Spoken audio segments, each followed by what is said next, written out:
It taught me how to get quiet, to look internally, to ask myself in moments, this was a moment of hardship, but what's the learning? What can I learn here? And as I was training myself on how to do that holistically, who knew what a gift that would be in helping me to navigate a trauma of losing my child. Hello, and welcome to Grief, Gratitude, and the Gray in Between podcast. This podcast is about exploring the grief that occurs at different times in our lives, in which we have had major changes and transitions that literally shake us to the core and make us experience grief. I created this podcast for people to feel a little less hopeless and alone in their own grief process as they hear the stories of others who have had similar journeys. I'm Kendra Rinaldi, your host. Now, let's dive right into today's episode. Hello to all our listeners today. Thank you so much for choosing to listen to this podcast today, because you had a choice to listen to something else and something called you to listen to this today. So thank you, first off, for doing that. And I want to introduce you to our guest today. I have the honor of interviewing and having her share her story for you all and for myself as well. Of having Bevin Mugford with us today. Hello, Bevin. Hi, Kendra. And I'll share a little bit about Bevin with you all. So Bevin and I do not know each other. She actually is a friend of a friend or has worked with a friend, and that's how it was. Referral, That's the way the referral of her world works. story. That is the world and the industry that we're in. A lot of it Right. is also like that. The industry you're in, I'm in. It's all about, word of mouth referral and so forth too.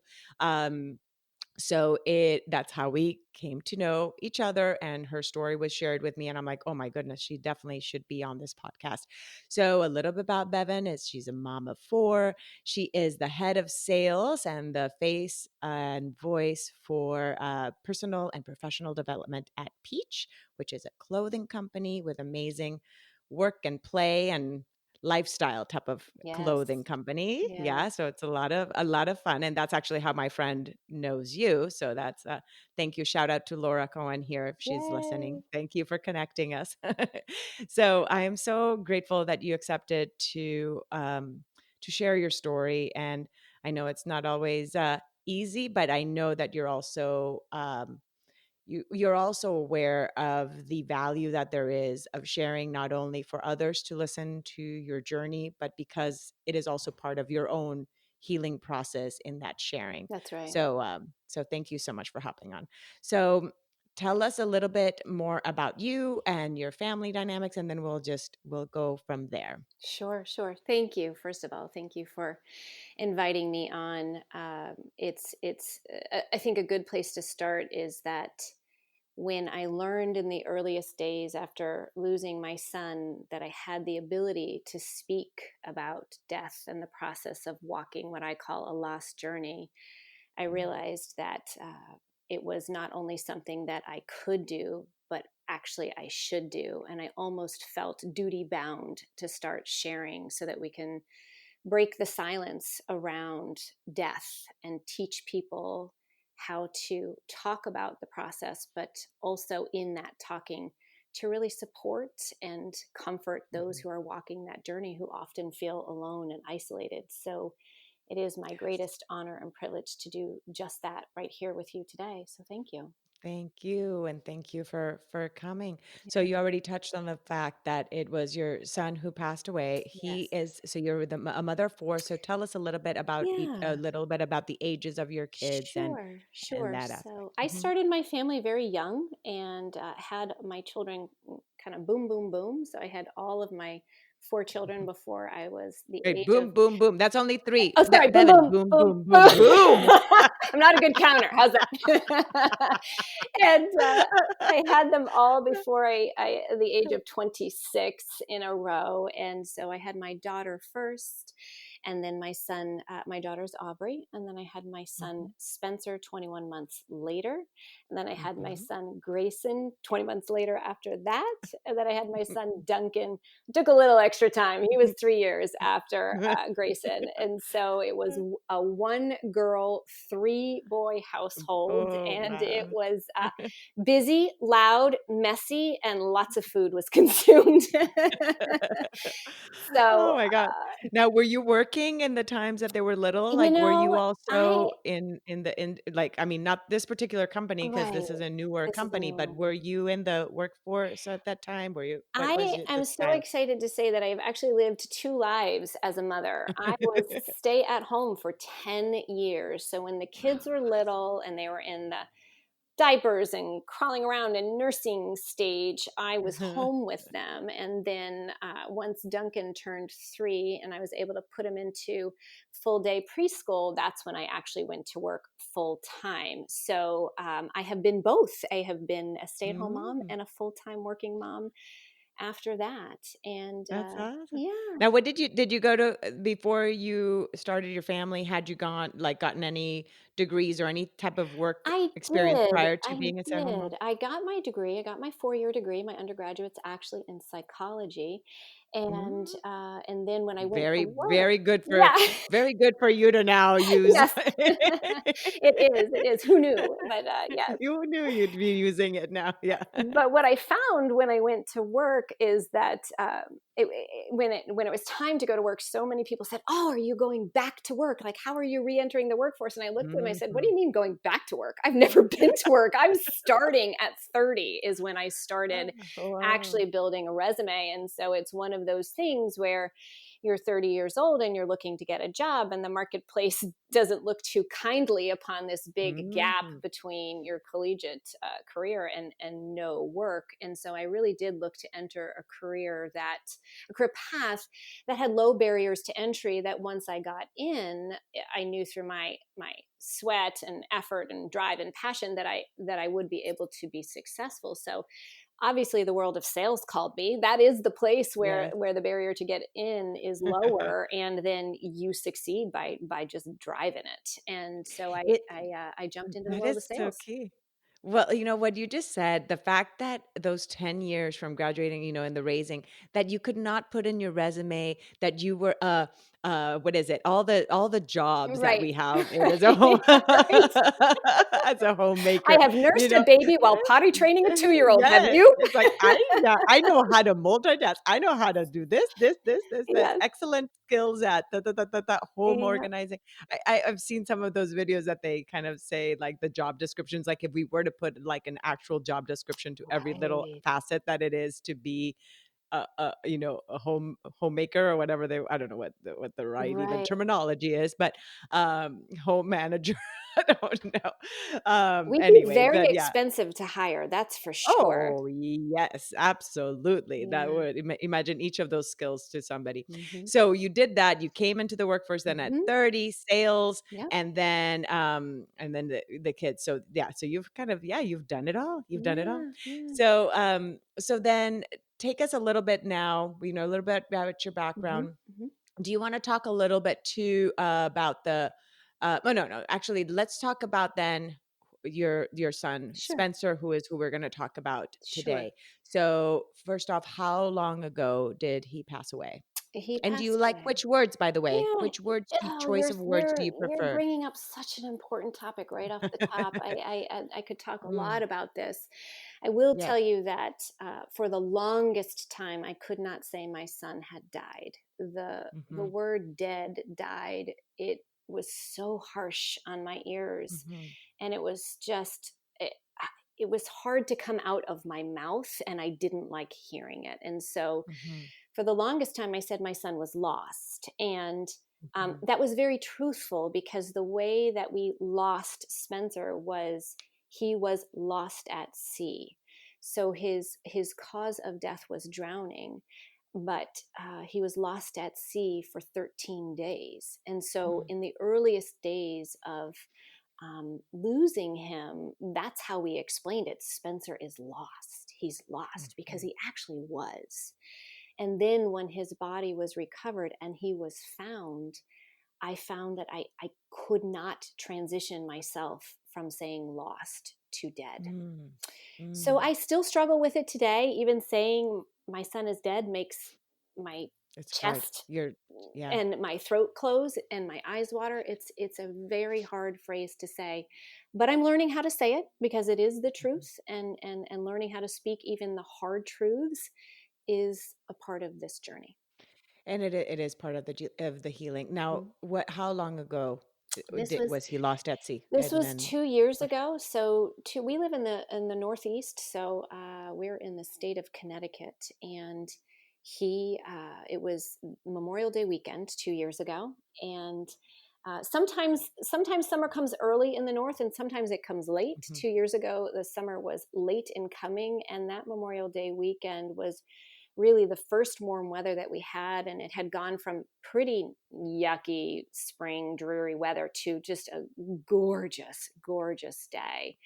And I do think that's what called Spencer and his friend to go out on the water that day, and they took a boat out on the Long Island Sound at night. And it's actually, let me pause for a moment, it's helpful Yeah. to know this, is that Spencer was a skilled fisherman. He was actually a commercial fisherman, and had a license for operating boats. He was not a novice on the waterway. He Mhm. had grown up in his early years in South Florida. Basically, kids in South Florida learn how to walk, learn how to swim, learn how to Yeah. drive a boat in that Or order. maybe they learned probably swim first, maybe Yeah, even. maybe even swim first. Yes, Spencer was definitely swimming completely on his own before he was 2 years old, and so Mhm. this was a child that was raised in and around water with an tremendous respect for the power of the ocean and the river, and you don't do things without thoughtfulness and without respect, or your Yes. life is at risk. And Yeah. so he spent all of And he his was time. 20, right? He He was was 20 20. years old, and Mhm. he and his friend went out that night, and had all the skill and all the experience to have a successful outing, and things went awry. And we don't know, and you can tell me how much you want me to share here. We don't totally know It's what total Yeah, happened. it's totally up to you. It's totally up to you, the details, how much you want to share. I think that the aspect of knowing that these things happen, the fact that it was not just like this kid that just that's why I wanted to also share Mm, the age, is hmm. not just like this 10-year-old that just Yeah. hopped on a boat and like went in No. the middle. This is an adult Yep. with the skill set, Yep. with the respect towards the ocean, with Yep. the knowledge, and this happens. Yep. So, how much longer? So when he leaves, how much longer did you guys know that he had been like that? Yeah, like when were you When expecting did him when did we back? know he And was yeah, he was missing? yes, Yes. yeah, yes. There's so many things that happened that day. This was May 27th, and so I had spoken to him the night before, and he had told me that he was going out fishing that night, which was very common. Spencer would go out at night fishing. He was with a friend that he said, I'm out fishing with him, and so they. That I spoke to him maybe at 7 o'clock that night, and the next day, and I had said to him, "Make sure you don't stay out all night long, because this is something that um, there's this is something that tomorrow is a very important day for you, that your brother is graduating from high school." And Mm, so he said, "Mom, I'm not going to stay out all night. I promise. I'll be back in plenty of time. I'll be there on time." So the next morning, I was getting up, getting ready for my son's graduation, and I thought, let me just check on Spencer. Let me make sure he's up. And when I called him, my call went directly into voicemail. And that was a little bit of a warning sign, but I thought, oh, he must have gone out last night late. He forgot to plug his phone in. He didn't charge it. His phone's his alarm. He's probably not going to get up now because he doesn't have an alarm to go mhm, off. mhm. So we went to the graduation, and he didn't show up. And at that point, as a mother, when you're expecting your son to show up and you think it's because he has been, sleeping irresponsible in. because he didn't plug Yes, in yeah, his phone, right? So yeah. your first Then thing is like, you're you're making all these irritated. stories. Yes, I'm Yes, like, you're "Ah, how upset. could you not? How could you not?" We went back to the house to have the celebratory brunch, and I called him a few more times, and I'm still going straight to voicemail, and I thought, "You know what? Even if he didn't have his alarm, now it's noon." And Spencer is a kid that could sleep forever if he didn't get woken up. I was like, "But now it's noon. If he hasn't gotten up Mhm. on his own now I'm starting to get nervous." So I looked at my husband and I said, "I think we need to go down there." And so he lived down in Groton, Connecticut. We live up in the center of the state. And so we got in the What's the car. drive? It's about What's the drive? an hour and 10 minutes. And we were driving down and sort of making the small talk. And in my head, you're sort of saying to yourself, "Oh, am I overreacting? Am I being an overreacting mom? I'm probably just Mhm. overreacting." And I'm not an overreactor. And so I had this like, "But why are you overreacting? Because you don't really, there's Mhm. something That in your inner gut that's, dialogue. Yeah, that yes, whole dialogue that you're yes." having. So I remember we pulled into Groton and we got off the highway and we were about to turn onto the street. And I had this moment right before I was driving, right before I turned down the street, where I said, "But what if his car's not in the driveway? What does that mean?" And I turned, and as soon as I rounded the corner, I saw his car wasn't in the driveway, and my heart fell into my stomach, and I knew something was really wrong. So at that point, I thought, the last I knew is he was fishing with his buddy. I knew some of his fishing haunts down in Groton. So um, we just started driving to the places where I knew he would fish from. And he drove a bright red car. So his car was really obvious. So I pulled into all the parking lots looking for his car. Nope, no car, no car, no car. We even drove into Rhode Island looking for some of the places where he went. No car, no car. And that's when my husband and I looked at each other and we said, "Is this when parents call the police? Is this when you report your child missing? Because I don't know. Like, what do we do now?" And you even ask yourself the silly questions like, "Wait, don't you have to wait 24 hours before you report Mhm, someone missing?" mhm. Like all the things you never think you have to consider for yourself. It's only something that's on TV. It's actually a conversation that you're having, and it's real. Wow. And we did. We ended up calling the police, and this is now we're probably at what, 3-ish, 3:30, something like that in the afternoon. And now a system starts to take over, and the system is wonderful and frustrating at the same time. The Mhm, frustrating mhm. part is the system 'Cause you has have to to, jump hoops. You have to go well, through different hoops, they have steps. to do, they have to redo what you just did. So Mhm. they knew the To last place confirm. that he was fishing, so they have to go check all of the Mhm. haunts and the public parks where kids take off from fishing. And they wouldn't take our word for it that his car wasn't there. And that's when my husband had this moment of saying, "I wonder if Spencer put something up on social media last night that would let us Mm. know where he went." So we looked on, Instagram. He's the kid doesn't use Facebook. We looked on Instagram. There's nothing there. And then that's when I thought, I wonder if he put something on Snapchat. And I didn't have Snapchat, so we reached out to my son Grayson, the next one in line, and I said, "Can you check Spencer's Snapchat and see if he posted something last night?" And Gray was on the line with us live, and he said, "Oh, actually, he did." And he took screenshots and sent to us that Spencer had posted 3 pictures, and they were 3 pictures: one of him paddling a boat, one of a lit up coastline at night, and one of his friend inside of some sort of structure, which we couldn't tell what it was, but with a cement background. So So you we had all had these we had clues, all these 3 clues, but we clues. didn't know what it was. But we knew one thing for sure, and that was they had gone out on the water. They hadn't stayed on land to Mm. fish. They had gone out on water to fish, and or to be boating. And so To as me. soon as we got Wow. those and sent them to the police, that's then when you can start to get the Coast Guard involved. And At this point, can I yeah, interrupt you? At please this point, do. had you, because you asked Grace and then to take a look at the Snapchat, Hmm.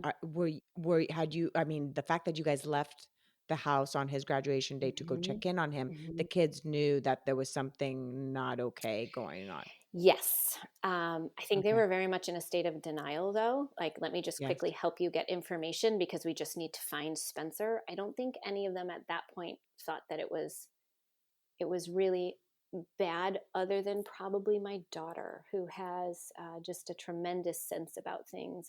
Intuitive. And she was the one that said, Mom, I need to post on Facebook that Spencer is missing, and I need to post on Instagram that Spencer is missing. And and when she told me that, it became so real, because I said, when you put that out there in the world that my son is missing, now the world knows. And there's this really weird moment of like, I don't want the world to know my son is missing. This is a private family matter. I don't want everyone knowing my business. And that's when my daughter Aubrey said, Mom, Spencer's missing. You need everyone to help us. It's not about a privacy thing anymore. It's about finding him. And it was really hard for me to acknowledge that truth that she was speaking. And she was right. She was right.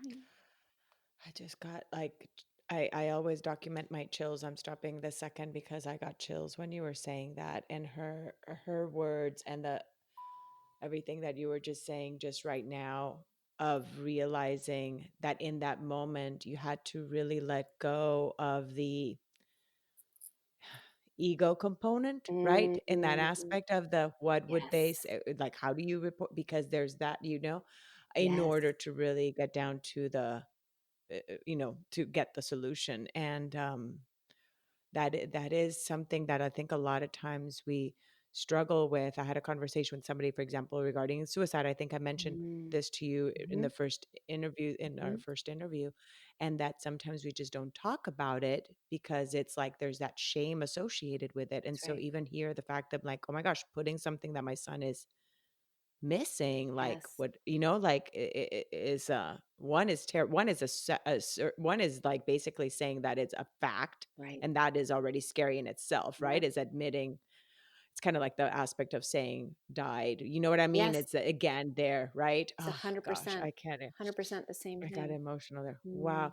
So then at that point, then so then 13 hours, so they send the Coast Guard. 13 hours later is No, when they found him, 13 or days. more. Oh, days, 13 13 days later, days. not hours. Yeah. Yeah. How Yeah. The what did coast. you all do in that time? That is Yeah. the I cannot imagine. I cannot I say to you that waiting is the worst torture, and it imagine. is. And the first 2 days were filled with, again, those moments of this happens on TV. But to find out where the kids took off from, they brought out a dog, and the dog scented the area, found the kids' scent, and found their point of departure from land. Once they had the point of departure from land, then the Coast Guard starts to build a grid. And at some point, and one of the things I do say to people is that when you're in a moment of trauma, memory is Yes. fuzzy and not Yes. always reliable. But there was something on the order of 9, 10 different agencies that then took to water and air to do the search. And by the time they started the search, it was right as the sun was setting, and and the beautiful day that had happened the day before had turned back into a nasty, raw spring day of or night at this point of blustery, gusty winds and rain. It was so cold, The and contrasting of the emotions yes, there.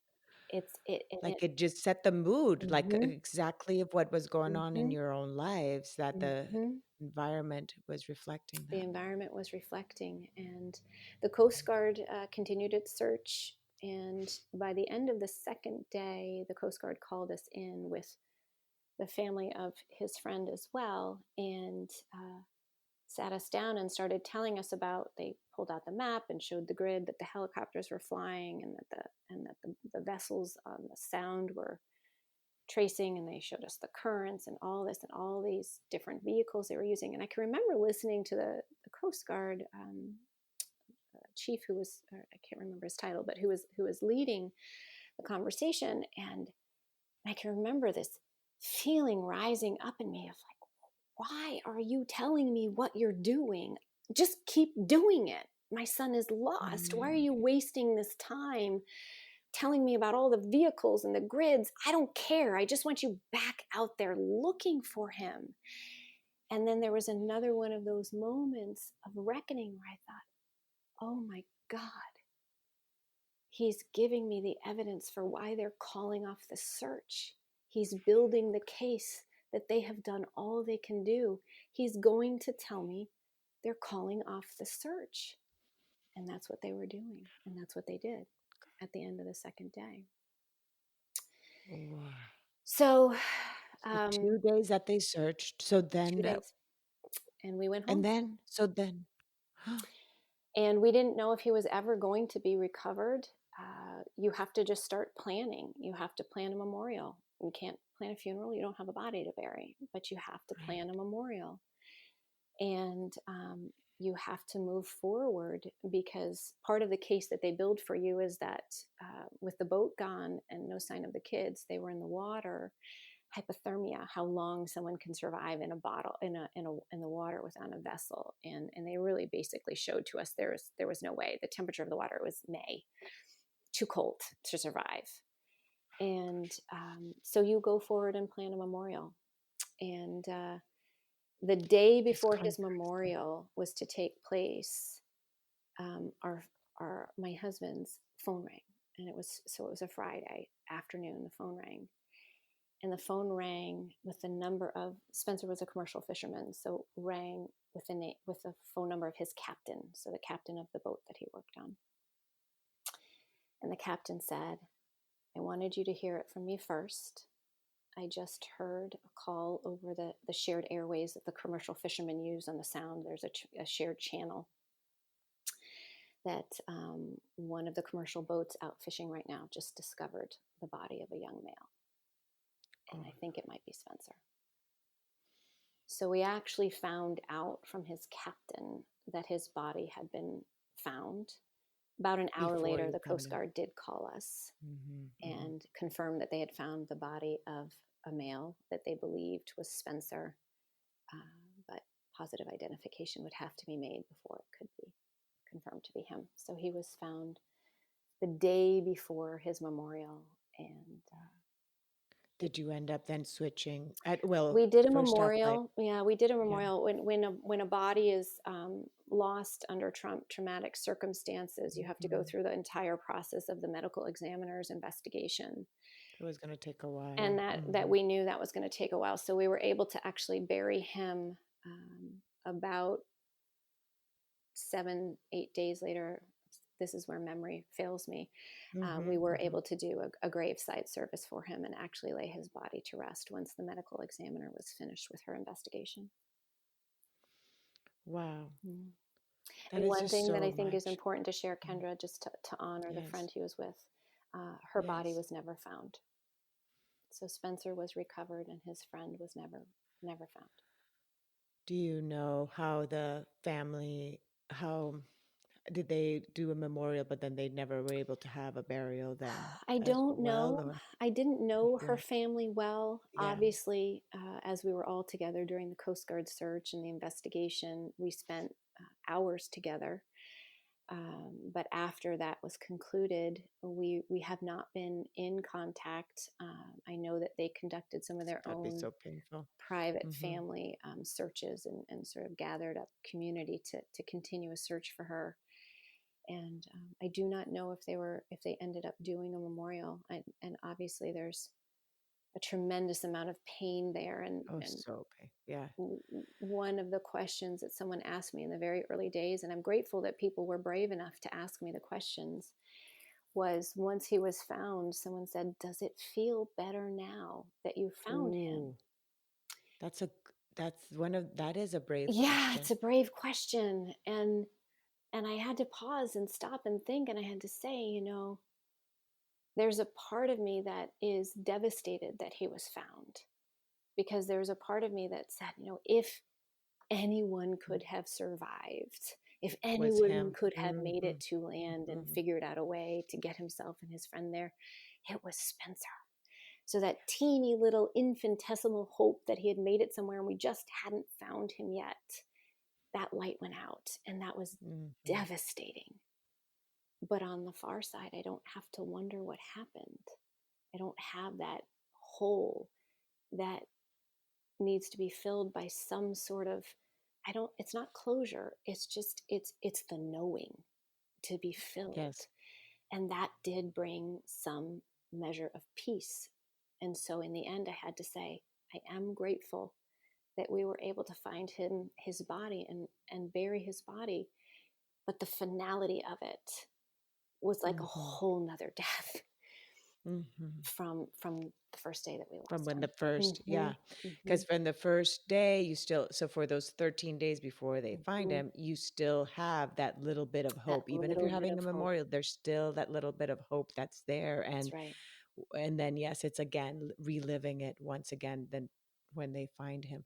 Now, what, because this has just been 2 years, Hmm. it's still like for me, even just talking to you and hearing your voice and your Hmm. perspective, and I've read some of your posts, Mm. and just the way that you speak just feels like your journey has been so much longer.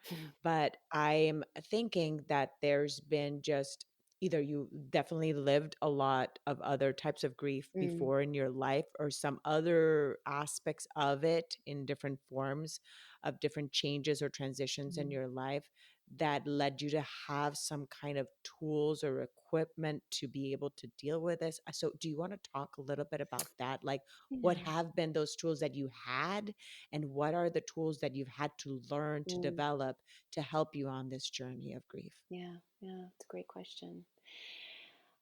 If I go back a little way to actually the founding of the company that I'm part of the founding team on, it's actually part of my story of being able to navigate this Mm, grief journey. We made a commitment in the creation of the company Peach to commit early time, energy, and resources to building a culture that's based upon the tenets of positive psychology. And positive psychology, if I put it in super simple terms, is about discovering how to live into well being. You can substitute different words for well being. You could say, tap my passion, discover my purpose, mhm, live a life of meaning. You know, all of those words really fit into what positive psychologists are helping us to do to live into that space. And they do it by teaching us how to shut down the itty bitty shitty committee inside our heads. And that's not a technical term, that's a Bevin Yeah. Peach term. Yeah, no, no, I've heard that term called, like, the drunken monkey. There you I've heard it go. called Exactly. I just like to call it the shitty committee inside your head. So to teach you how to stop thinking that, gosh, I'm going to live the good life once I fix this thing about myself that really stinks. Mhm, mhm, And instead, it teaches us how to focus on discovering what we are really great at, what strengths we were born with, what our unique strengths fingerprint is. And it teaches us how to focus and train there, and that's how we live into well-being, discover purpose, and create meaning for ourselves and those around us. I like to say it's how we bring the best mhm, version of ourselves to the world. So I started this work in internal space because, interestingly, of a professional opportunity to start a company. And um, thank God for that, because it taught me how to get quiet, to look internally, to discover patterns, and mm. look for learning. And so, Repeat those again. yeah, Repeat those again. yeah. I'm So, gonna hold on. I have to grab a piece of paper sure, because I'm sure, just gonna sure. yeah, go ahead. Say those again. It taught me how to get quiet, to look internally, to ask myself in moments. This was a moment of hardship, but what's the learning? What can I learn here? Mhm, And uh, and as I was training myself on how to do that holistically, who knew what a gift that would be in helping me to navigate a trauma of losing my child? mm, And so, side story for me, this is helpful to understanding how important getting quiet is. I'm a salesperson. I'm talking to you in a very calm, even tone. But my regular state of being is this. I'm on, I've got zest, I've got passion, I've got drive, I've got, Uh, that's who I am. that is And that is me. woo, You're on. You're I'm on. on, You're on or fulfilled. off. Yeah. No different modality in between. And what strength training taught me how to do was to develop a new modality. Mhm. And so when I lost my child, one of the first things that happens is you're never, for me, my never ending energy source. For anyone else who maybe doesn't have quite as much energy as I have, but your energy is immediately sapped. It is gone. It is gone. Physical, emotional, cognitive, spiritual energy, non existent. And had I Because of not the had pain. It strength, blocks oh, it blocks because it's everything, blocking. Yeah, everything. I'm listening to the Untethered Soul, Soul book, Mhm. and it talks about those like that when you're blocking those flows of energy, Yes. like, that exactly about the emotional part. So, Yes. and how you're like, how could you be in bed? But then the moment that something, let's say, something that's, I don't know, exciting that fuels your soul again, like you Mhm. definitely, suddenly all of a sudden you have the energy to run, a marathon in that moment, Right, even though you've been like, right. distraught. Okay, so sorry, that was Yeah, my no, side note no, there. it's a Okay, great so part of the story. And you're drained you're drained emotionally, and physically, mhm. spiritually, in every single way. And for someone like me that's super high energy, it is so disorienting. And had Mhm. I not started this internal strengths training before I lost Spencer, I think that disorientation would have kept me in bed because I just wouldn't have known what to do. But because of the strengths training that I had started, I had started to train myself on how to get quiet. So then when I had no energy and it was deafeningly quiet, I wasn't completely without tools to try to figure out how to get through. And the tool that I leaned on heavily during this time is that strength of curiosity, where I just started to ask myself, what am I supposed to be learning right now?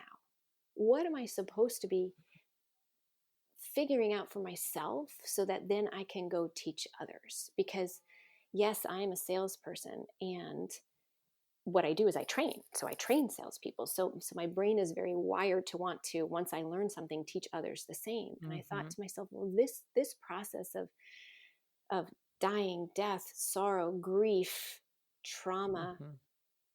there's something that can be learned and taught here too. You can teach people about this also. And in teaching others, when you teach someone else, you teach yourself at the same Yes, time. absolutely. So Absolutely. I just started to look for patterns. I started to look for learnings, and then I started to write about it.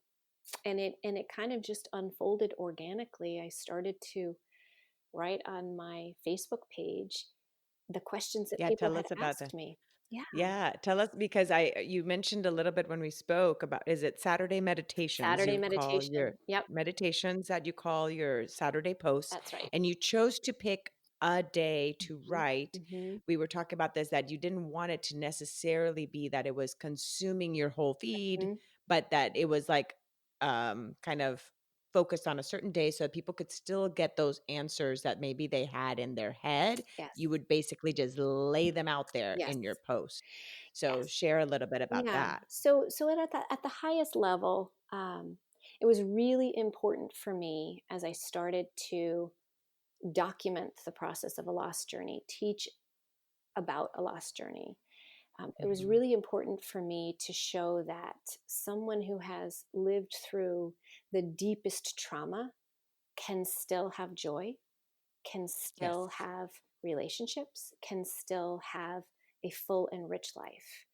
And so as I started to write about my lost journey, I realized very quickly I can't have every post be about death. Like who wants to who wants to log in and look at that? That's just Well, heavy. mine end up being that because of in my podcast one, mine end up being all about No, not always, but but we're but telling yes, a yes, yes. holistic story of our lives when we're with you as well. And so I Correct, wanted to correct. make sure that I was being truthful about my experience. And part of my experience is, how do we still give ourselves Feel permission to joy. feel joy?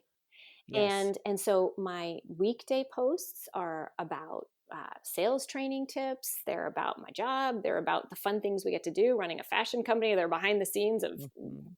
wearing clothes and doing trainings. Like it is what a traditional feed might be. And then Mhm. every Saturday, I reserve that time. It is sacred, to write about my lost journey. And I made a commitment in the earliest days to myself. I didn't publicly declare it until recently, that I would answer any question or talk about the entire process of grief, not just the things I wanted to write about, but Mhm. everything, even the most uncomfortable things. And so last week, sorry, the week prior, I wrote probably one of my hardest Saturday meditations. And it was because, again, somebody was brave enough to ask me the question. Thank God for my brave people in my life, Are which these friends or just not all, did no, are they a lot not of all them of come them? in as DMs or PMs. Some of Yes. them are friends. Some of them are people who work on our in our sales community that I've never met before, but they are part of our Uh-huh. sales community. And the question came in, asking me if I had to identify Spencer's body. And I thought, wow, all right, I'm going to take this one on. I'm going to tell you about identifying my son's body. And other posts that I've written about are, how do you avoid saying how are you? I mean, that's the question that everyone on the Mm, grief journey gets in the earliest days, and it is the worst the question that hardest you can question. face. Yes. So I can share, um, in that post. I could teach someone who wants to say how are you different words to say, and I can also teach the Mhm. person who's in a lost journey who receives the question how are you, how to respond, so that you don't have Yes. to answer that question head on. You actually have other ways that you can respond to it. So I have practical advice, how to, of a lost journey, and then I have very, very personal parts of a lost journey. Packing up my son's room, reading letters that people wrote to me. I've shared excerpts of letters about Spencer. I have one thing that I think is really important for people to know who are listening, who have not been on a lost journey, but may be supporting others on a lost journey. I have learned by talking to parents who have buried their children that one of the deepest held fears in their bodies is that their child will be forgotten. The Mhm. world will forget who their child is. And so, some of my posts are just telling you about Spencer for two reasons. Eh, One, I don't want the world to forget who he was. He was incredible. He was a power right. lifter. He was a commercial fisherman. He was, and in his free time when he fished, he was a catch and release fisherman, just to take pictures of the beauty Mm, of God's bounty of the sea. I mean, he just was just a mm, super cool, neat kid, super passionate. Um, mm. and I want the world to know who he was, because I don't want them to forget. And then I want parents who have lost their children to know that they have permission to share about their child too. And I want people to know that you can ask, not only can, you need to ask the parent on a lost journey to talk about their child, because they Mhm. To want to, keep they their memory. need to. It's part of Yes. their lost journey. And you need to be brave enough, my friends supporting us on the lost journey, brave enough to sit and listen and bear witness. It's what you're saying is just so important because I facilitate a group, a grief group. Mhm. And one of the things in general in my journey of either talking to people that have grieved or in these kind of things is that question of the people just contact you maybe the first week or so, That's and then right. sometimes people stop because they don't know, and they don't know what to say That's sometimes right. either, and how to be supportive.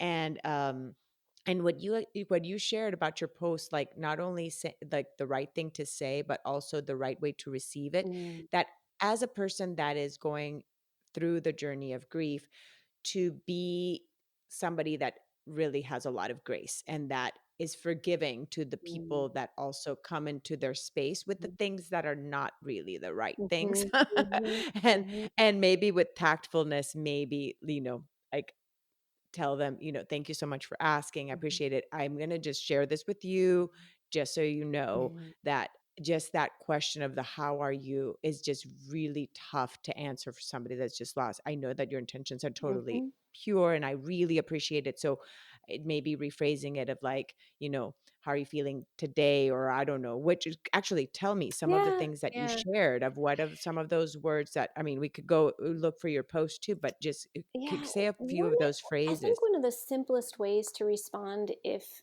you receive the "How are you?" question, Mhm. and you don't want to go deeply, but you need to say something.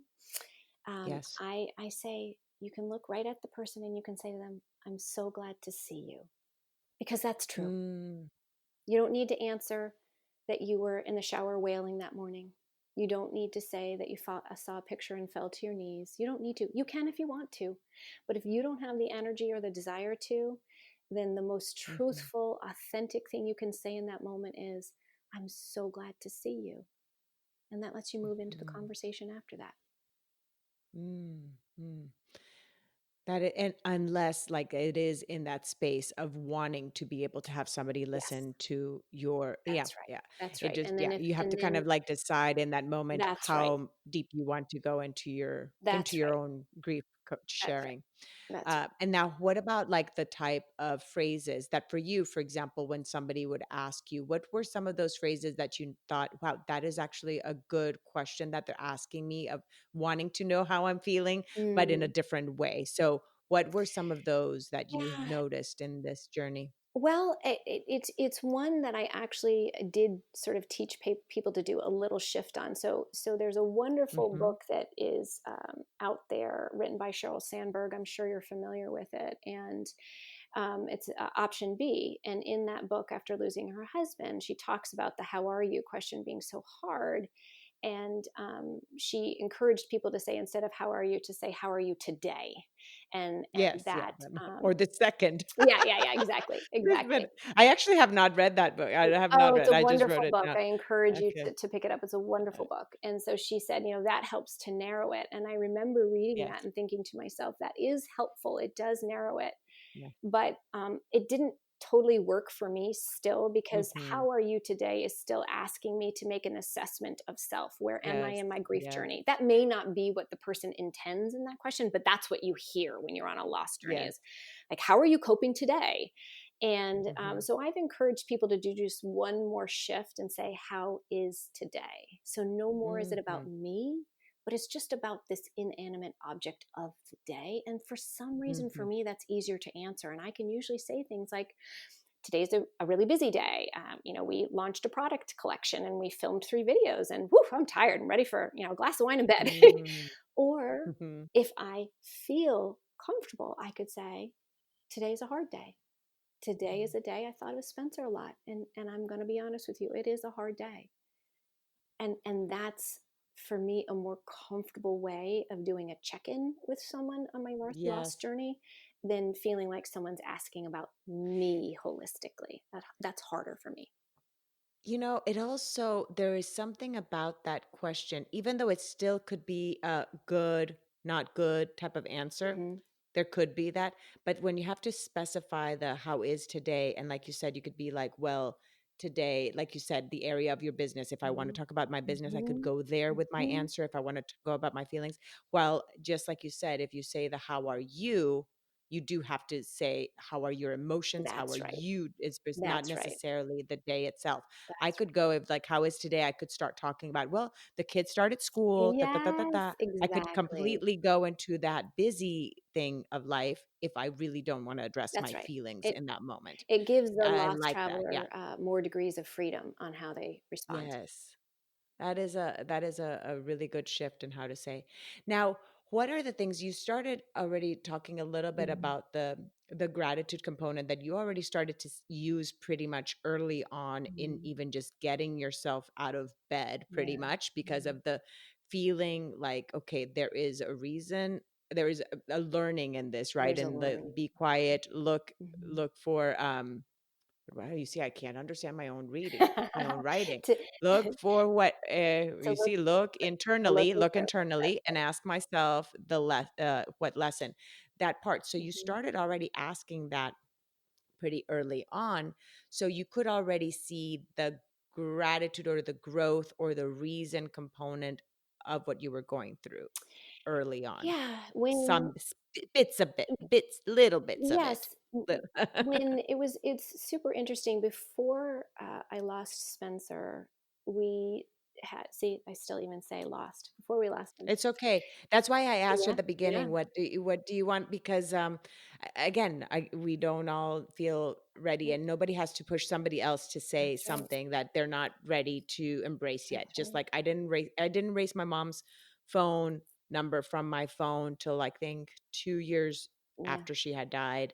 Um, Spencer's still on so my favorites. Can't take him yeah, off. so you see the same. I couldn't either until I butt dialed by accident, like the phone call. And then when that person called me back, Oh, the new wow. owner, that Yeah. yeah, and Changed it. seeing the name of it in my Mm. car, mommy, mommy Oh, calling, that then I was like, wow. for me was that sign. Yep. After I said, "Oh, sorry, I just dialed the wrong number." And after I hung up with that person, I said, "I get it, mommy. I Yeah. get it. Yeah. I know it's time." And so Yeah. that was the day I felt called to delete it. It But just brought for tears to everybody my is eyes. different. So this Yeah. Yeah. so it may not be, that way for somebody else. It may be something else that they're still, attached to, or that have a little bit more of an attack of a trouble kind Yeah. of releasing Yeah. from. And even it could just be that use of those particular words of what they choose to use in that. Yeah. So it's Agreed. okay. So Agreed. continue. So So when we when you lost Spencer. when we came home, the Coast Guard was still running its search. So it was between day one and day two. And I got in bed that night and I turned off the lights. And as you can imagine, sleep did not come. And I sat there and my brain was turning. And even though, as I shared with you, you hold on to that 1% hope for your child, Mhm. there's the other side of you that's like, that says to you, he's gone. He's gone, Bevin. He's already gone. And so I sat up in bed and I thought, I have to do something. I can't just sit here and stare in the darkness. So I turned my light back out on and I pulled out my at the time I called it my notebook. I didn't even call it a journal. And I had and really about 2 months before Spencer had died, now I can say that, I Mhm. had started a gratitude journal, a gratitude notebook, where I was just beginning a practice of looking back at my day, finding one thing I was grateful for, and just writing it down, not even in complete sentences. So I pulled that notebook out and I flipped all the way to the back. I didn't want to put an entry in sequence. Mm. It needed its own space. So I literally flipped to the last page and I dated the top. To be the first. You basically Yeah. starting it as if you were from the Yeah. Middle East, like a different time. Exactly. Yes. Exactly. And I put the date at the Another top. beginning, another Yep. beginning. I put the Mhm. time and I just started writing gratitudes for Spencer. What was I Mm, grateful for that I had a chance to have this child for 20 years? mm, mm, And they just flowed.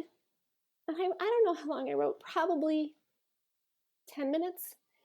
And I filled the page and I flipped to the other side and I filled the page. And they were all different things like, teaching me about fish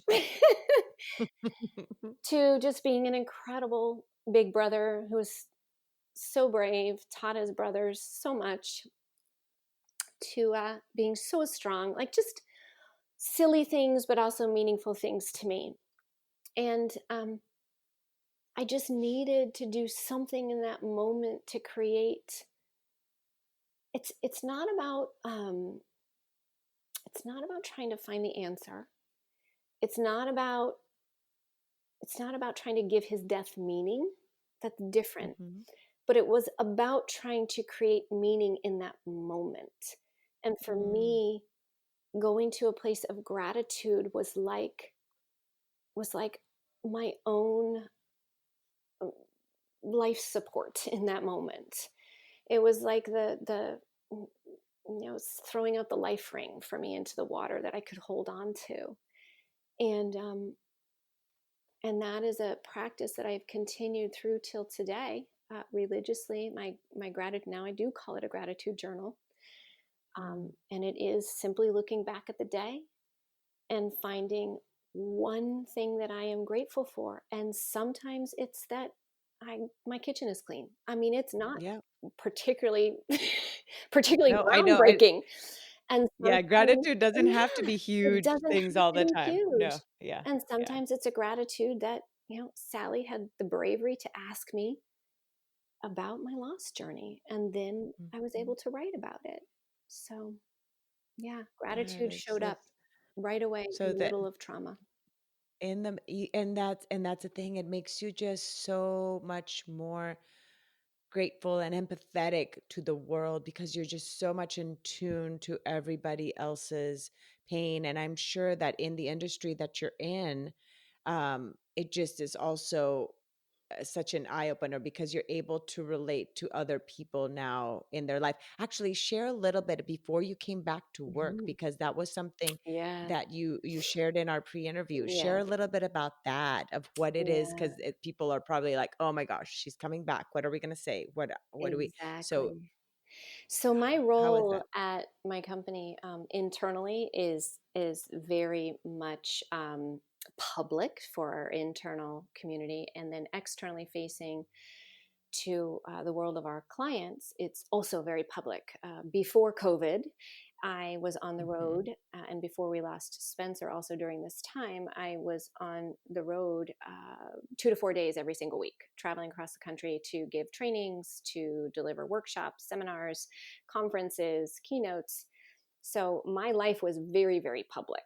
And that all came to a screeching halt after we lost Spencer. And I was on bereavement leave for about 12 weeks. And when I came back, I was actually 13 in the end. And when I came back, I came back to deliver our internal leadership conference where we would have the top of our leadership in sales into Boston, where our home office is, for Oh, their so to annual. something big right away. Yes, To to their something annual big right away. conference. Oh. That's right. That's right. And so there were two things that I had to do. One was I needed to come back into my office with our internal team, and then I had to come back very publicly with our sales team. And Janet, my CEO, before I came back to the office, she said, Bevin, you're coming into the office in a few days. Is there anything you would like me to say? Or is there anything that you would like to say to prepare the home office to Mhm. receive you? And I said, wow, that's a really good question. I said, hold on. I've been doing a lot of thinking and asking what the learning is. Give me a minute. I think I do have something to say. And that actually was the beginning of me writing about the lost journey because Janet asked that question. So people asking Yes. questions is just Questions. so powerful. Yes. So That's why if ah, anybody wants to heal, just yes, hop on the podcast. I'll ask that's questions right. too. Exactly, exactly. So I started writing and I actually titled the one pager, the white paper, if you will, that I titled it at the top, how to 5 steps for helping your friend through grief. I mean, it was a really cheesy title at the top. I mean, who knew what I was doing at that stage? But I wrote down 5 things for them to be able to receive me. So I talked about, instead of how are you, what they could say instead. I talked to them about Mhm. how touch can have an emotional reaction, but don't be afraid to hug me. People are afraid to hug Mm. because they think they made you cry. Oh, you did not make me cry, my friend. The tears were Mhm. always there under the surface. You're not reminding me that I lost my son. I know. So don't be afraid to hug me. You didn't make me cry. Mm. And we talked about how talking and saying Spencer's name and sharing stories of Spencer is the greatest gift that you could give. And so that's how I sort of prepared our home office to receive me.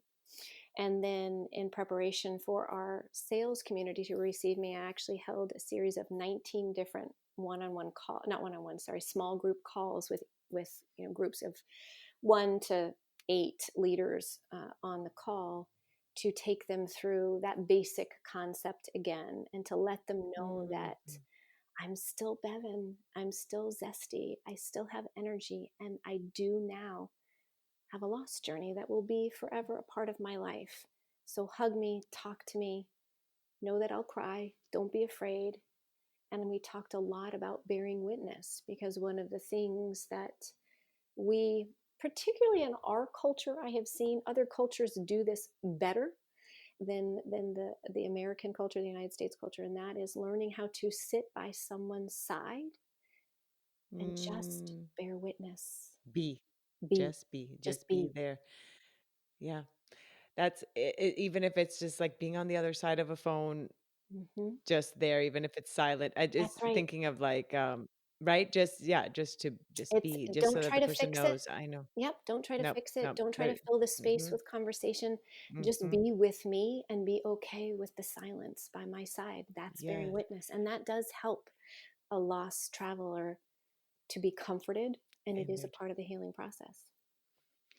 And the ripple effect that by you having this experience, by you sharing that with the sales team as Hmm. well as the people inside, Hmm. then that ripple effect that goes on to the people that they're around. That's right. Because now it's like anytime any of their friends or people in their own team have, a loss or, a death or something, another big grief, Yes, encounter, a loss of a job, a lot, any other type of thing that can happen, they now have also these tools to use in that and to be there and to be and to that's right. just be That's right. and to just be. One of the Oh, wow. greatest, I say it's Spencer's living legacy, and it's one of the Hmm. greatest gifts that someone can give to me is when I receive a note from someone I know or don't know that says to me, Bevin, I want you to know that because I read your post about fill in the blank, one of the Saturday meditation posts, when my best friend's son died in a car accident 2 weeks ago, I knew how to be there for her, and I wouldn't have Mm. if I hadn't read that. Yes. That's a gift, and that's That why is I write. such a it's the aspect of putting yourself in a vulnerable situation, knowing that not only is it going to help your healing, Hmm. but also, and again, healing. When we talk about healing and grief, again, it doesn't mean the fix. There's nothing to fix. We That's were right. saying, right? It's That's right. just the aspect of knowing how to live your life with this wound That's that's right. always going to be there, um, and the fact of you sharing that then creates these kind of ripples, and it's just so comforting because then you do know, okay, there is a reason of why I had to post, That's right. and even though I felt uncomfortable, that one person that had that positive, experience of being able to support their friend, that That's that right. was worth it. It was worth my vulnerability and my uncomfortableness, That's right. in order to help that. So that is just so much. And right now too, for you to be on this podcast and sharing your story, and the listeners that are now hearing this, just know that not everybody, by the way, and this is one thing too that I say, not everybody has to share their grief story in the same way. Hmm. Not everybody has to write a blog. Not everybody has to be on a podcast. Everybody has their own way in which their story can impact somebody else. And it could be even, I don't know, planting a garden in honor of somebody. Everybody has their own journey of their grief, That's and exactly right. it's yeah, it just yeah, respecting that yeah, not everybody's journey is the same, and how you Hmm. express it is not Hmm. the same. So thank you again. Anything else you wanted to share? I know. Do you want to say any? I'm going to put your contact in the notes, but if you Yes. want to just quickly say how they can find you, Sure. if they are driving and don't want to Right. scroll down right Right. now and find the link as they're listening to the podcast. Yes. Well, one of the things I like to say is as a child, I hated my first name because it was so unusual. And now as an adult, I'm very grateful for it. There Love it. aren't very many Bevins in the world. So that is B as in boy. I always have to say that, Bevin.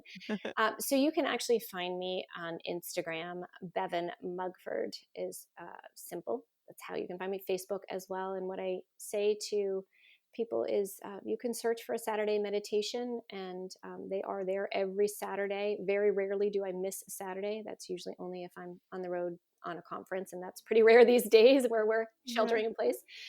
And please don't be shy about sending a private message, even if we don't know one another. There are no questions out of bounds, and by you asking me the question, you help me to look for the learning. And when I discover it and share it out, you're helping others as well. So I do encourage the personal contact and questions so we can learn together. And like I say, break the silence that surrounds death, because it is the guarantee that we have in life. We will face death of someone that we love, or supporting someone that we love as they face the death of their loved one. With that, we'd like to end. Thank you so much again, Bevin. That's just beautiful takeaways that you shared today. Thank you. Thank you, Kendra. It's my pleasure. And thank you to Spencer also for allowing us to share his story as well. Thank you again so much for choosing to listen today. I hope that you can take away a few nuggets from today's episode that can bring you comfort in your times of grief. If so, it would mean so much to me if you would rate and comment on this episode.